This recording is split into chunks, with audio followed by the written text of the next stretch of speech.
క్రీస్తునందు దేవుని వారలారా, ప్రభు పేర శుభములు తెలియచేస్తూ పరిశుద్ధ గ్రంథములోండి లూకా సువార్త 10వ అధ్యాయము 38వ వచనము నుండి ఇలాగున జ్ఞాపకం చేయబడి ఉంది. అంతటా వారు ప్రయాణమైపోవచ్చుండగా ఆయన ఒక గ్రామములో ప్రవేశించెను. మార్త అను ఒక స్త్రీ ఆయనను తన ఇంట చేర్చుకొనెను. ఆమెకు మరియా అను సహోదరి ఉండెను.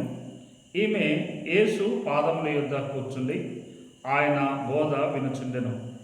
మార్త విస్తారమైన పని పెట్టుకొనుట చేత తొందరపడి ఆయన యొద్దకు వచ్చి, ప్రభువా, నేను ఒంటరిగా పని చేయుటకు నా సహోదరి నన్ను విడిచిపెట్టినందున నీకు చింత లేదా?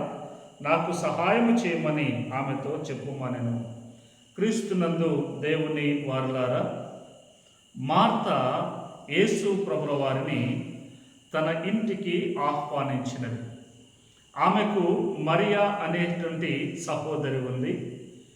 పిలిచినటువంటి మార్త తన ఇంటిలో పని పెట్టుకొని తొందరగా ఉంది.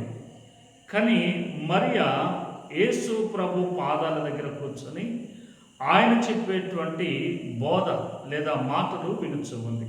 ప్రియులారా, నేటి ఆధునిక దినాలలో కూడా విశ్వాస సమూహము ఇలాగుననే ఉంది.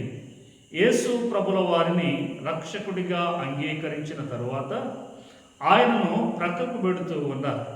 విశ్వాసిగా నీ జీవిత ప్రయాణమును కొనసాగిస్తున్నావు, కానీ నీ జీవితంలో ప్రభువు లేడు.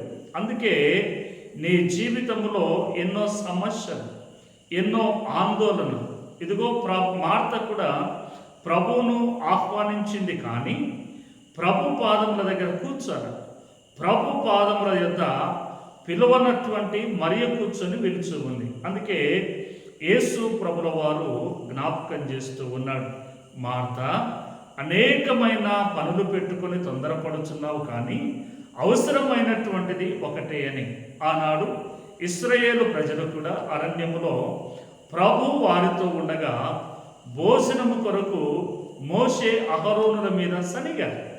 మోషే అహరోనుల మీద తిరుగుబాటు చేశారు ప్రభు వారితో ఉన్నప్పటికీ.